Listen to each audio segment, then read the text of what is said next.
కత్తి పట్టుకొని శత్రువులు తరుగుతుంటే మనసు ఎంత ఉంటుందా? సంతోషం ఉంటుందా? అయితే యోహాను ఆ స్థితిలో ఏమన్నాడంటే సంతోషంలో ఉన్నాం. అయితే మీరును ఈ సంతోషంలో పాలువారు అవ్వాలి. అగుటకు ఈ విషయాన్ని మీకు తెలియజేస్తున్నాను.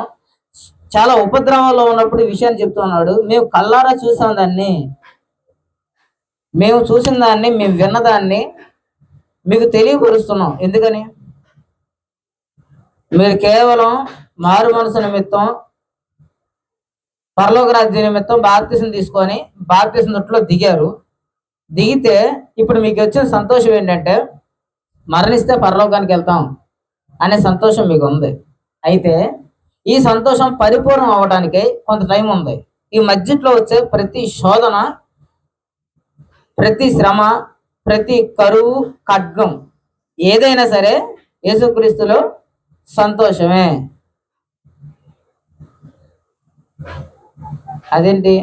ఆకలితో ఉన్నప్పుడు కడుపులో నొప్పి వచ్చిందా రాదా? బాధ అనిపించిందా ఉండదా?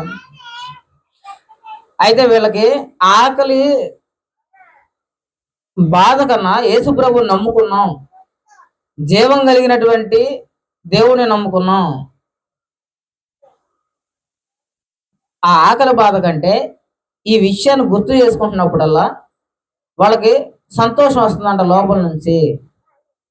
అప్పుల్లో ఉన్నాం, శ్రమల్లో ఉన్నాం, ఇబ్బందుల్లో ఉన్నాం. చాలా మంది అనుకుంటాం మన క్రైస్తవుల్లోనే బాధలు ఎవడుకుంటాం, శరీరంతో పుట్టిన ప్రతి మనిషికి బాధలు ఉంటాయి. అలా అని అమాంత యేసుప్రభు నమ్ముకుంటే మొత్తం పోతాయా? సహజ సిద్ధంగా మనిషికి ఉండాల్సినవన్నీ ఉంటాయి. కానీ యేసుప్రభుని నమ్ముకుంటే పోయేవి కొన్ని ఉన్నాయి. ఏంటిది? పాపం. పాపం పెద్ద విషయం. అప్పు పోకుండా చనిపోయాం అనుకో నరకంలో వేస్తాడా? ఇప్పుడు నేను పేదవాడిని, వినాలి, నేను పేదవాడిని, నేను డబ్బులు తీర్చలేక పొరపాటున మధ్యలో చనిపోయాను అనుకో, దేవుడు నరకంలో వేస్తాడా? వేస్తాడా? వేయడు. ఆకలితో చనిపోయాం అనుకో నరకంలో వేస్తాడా? బట్టలు లేకుండా, సరైన వస్త్రాలు కట్టుకోకుండా ప్రపంచంలో అగౌరవంగా తిరుగుతున్నాం అనుకో నరకంలో వేస్తాడా? వేయడు. ఉన్న స్థితిలో నమ్మకంగా బ్రతికితే ఆయన నరకంలో వేయడు.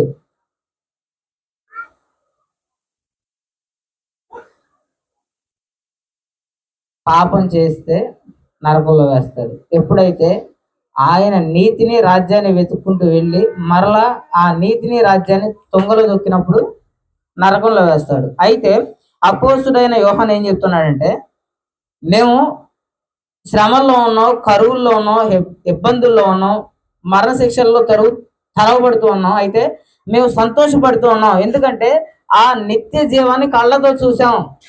నిర్లక్ష్యం చేయాల్సిన అవసరం లేదు. ఇప్పుడు ఎవరైనా డబ్బులు ఇస్తా అన్నారు అనుకోండి, వాడు ఇచ్చేదాకా నమ్మకం లేదు. అయితే ఇక్కడ వీళ్ళు ఏమన్నారు, మేము కళ్ళతో చూసాం యేసు ప్రభుని, ఆయన చనిపోయి తిరిగి లేవటం చూసాం, ఆయన ఆరోహణం అయ్యే ముందు కలిశాడు మాతో.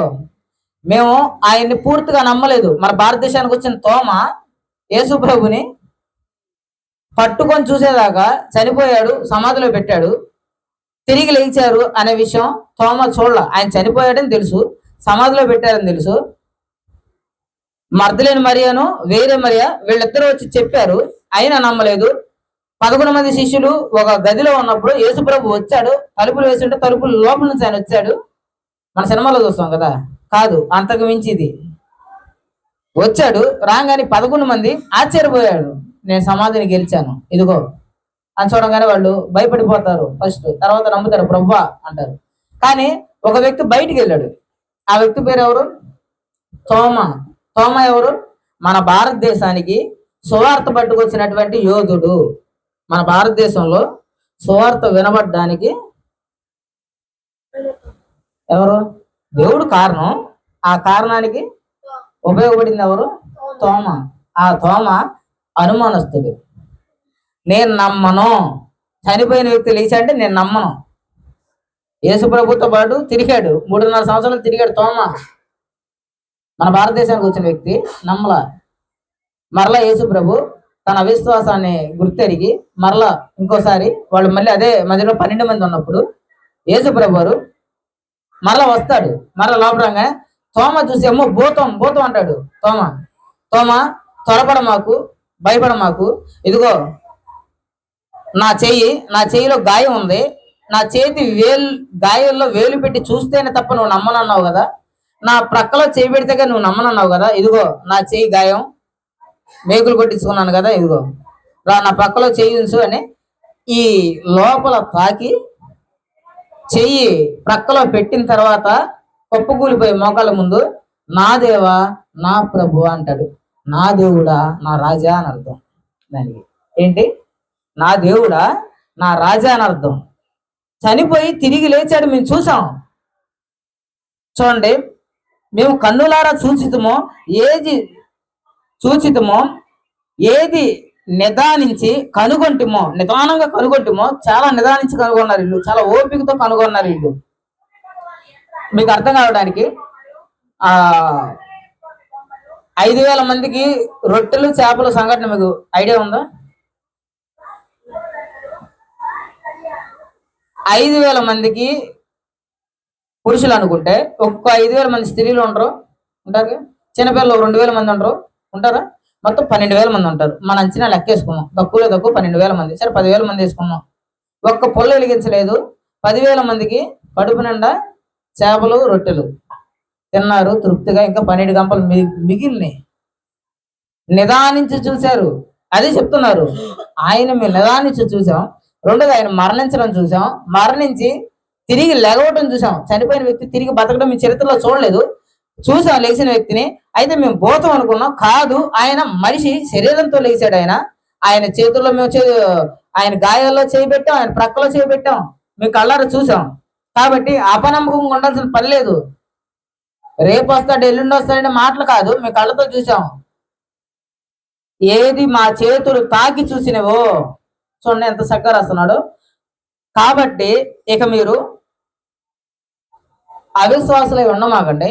మేము చూసాం, దానికి మేమే సాక్షులం. యేసు ప్రభుని చూసాం, ఆయన చనిపోవడం చూసాం మన పాపాలకి, ఆయన సమాధిని గెలవడం చూసాం, ఆయన మేము తాకి పట్టుకున్నాం. ఈయనెవరు? ఆయనకేం పేర్లు పెట్టారు చూడండి. నిత్య జీవమును గూర్చినది.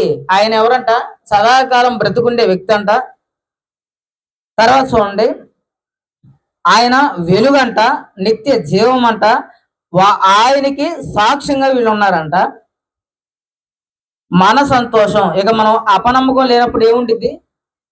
ఖచ్చితంగా పని అయిద్ది అనే నిర్ధారం ఉన్నప్పుడు ఏముంటుంది? సంతోషం ఉండిద్ది, అవునా? ఎక్కడో రేషన్ కార్డుకి పెట్టుకున్నాం, అయ్యిద్దో అవదో అనే సతమతలో ఉన్నప్పుడు ఎటు చూడాలి? అయ్యిద్దో అవ్వదో అనే అపనమ్మకం ఉన్నప్పుడు ఏముండిద్ది? టెన్షన్ ఉండిద్ది.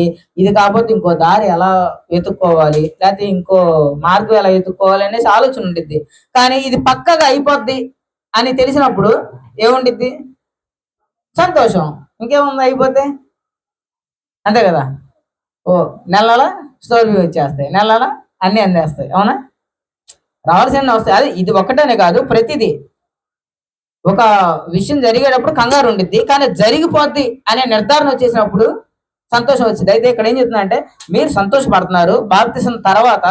అయితే ఇక మీ సంతోషం పూర్తి సంతోషంలోకి వెళ్ళిపోవడానికి ఆయన మేము చూసాం, దృఢపరుస్తున్నాడు. మేము చూసాం, మేము చేత్తో తాకాం ఆయన గాయాలని. ఆయన తిరిగి లేచాడు. ఆయన చెప్పాడు, మరణం వరకు నమ్మకంగా ఉండండి, నేను మీకు జీవ కిరీటాన్ని ఇస్తాను.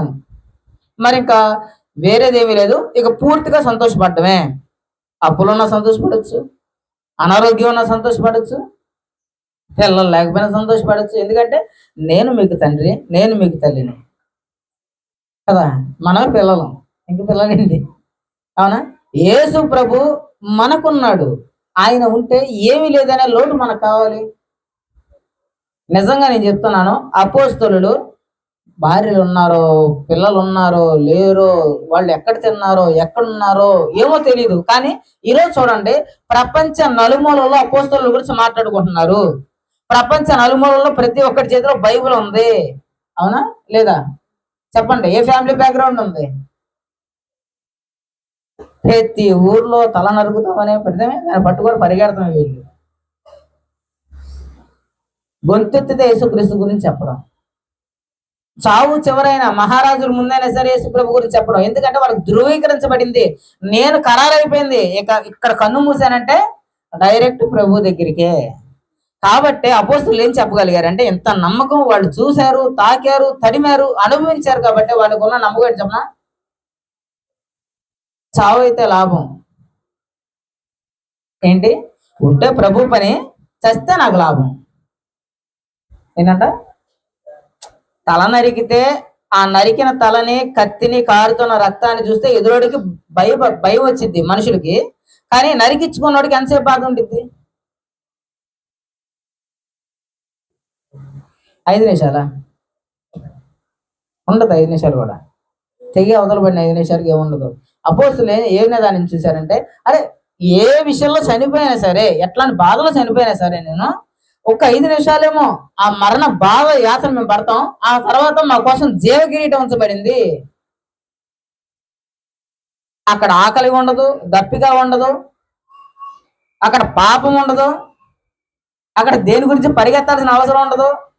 అక్కడ అందరం ప్రభువుని ఆరాధిస్తాం. ఏమని? పరిశుద్ధుడు, పరిశుద్ధుడు, పరిశుద్ధుడు అని మనం 3 సార్లు యెషయా గ్రంథం 6వ అధ్యాయంలో విషయాన్ని చదువుకొని పులకరించిపోతున్నాం కదా. ఆయన పరిశుద్ధుడంట, ఆయన పరిశుద్ధుడంట, పరిశుద్ధుడంట. దేవదూతలు ఆయనకి పైగా ఎగురుతూ ఆయన్ని స్తుతిగానాలు చేస్తున్నారంట. గడప కమ్ముల దేవాలయాలని వణుకుతున్నాయంట ఆ స్తుతులు, ఆ ధూమ్రాన్ని చూసి. ఇక్కడ చదువుకొని ఒళ్ళు రోమాలు నెక్కబడుచుకుంటాయో మనకి. 6వ అధ్యాయం చదవగానే 6వ అధ్యాయంలో. కానీ ఇప్పుడు దాన్ని చూడబోతున్నాం, ఆ స్తుతులు అందుకుంటే దేవుణ్ణి చూడబోతున్నాం. ఆ దేవదూతల ఆవరించినటువంటి మహాసైన్యంలో ప్రభువుని గణపరచడం చూడబోతున్నాం. మహాపరిశుద్ధులుంటే పట్టణంలో మనం చేరబోతున్నాం. ఇంకా అంతకుమించి భాగ్యమే ఉంది. ఈ పాపపు ప్రపంచంలో స్వార్థంతో కొట్టుమిట్టాడుతున్న జనాల మధ్యలో, దేవుడు అంటే తెలియనటువంటి అజ్ఞానపు మనుషులు ఉన్నటువంటి ఈ ప్రపంచంలో ఎంతగానో కొట్టుమిట్టాడుతాం. అయితే ప్రభు చిత్తం అయితే ఇక్కడ ఉంటాను, ప్రభు చిత్తం లేకపోతే నాకు లాభం. మేము నిదానించి చూసాం, నమ్మకంగా చెప్తున్నాను, మేము పోయామంటే అక్కడే ఉంటాం.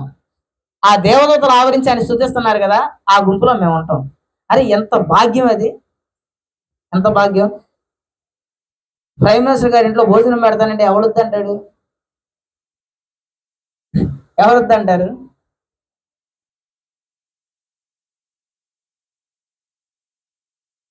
రుచికరమైన వంటలు చేస్తేనే మనం పడి చచ్చిపోతామే తినడానికి. మా అక్కరైతే నేను బదిలాడుతూ ఉంటా, అక్క రోడ్డు పచ్చడి చేయకండి.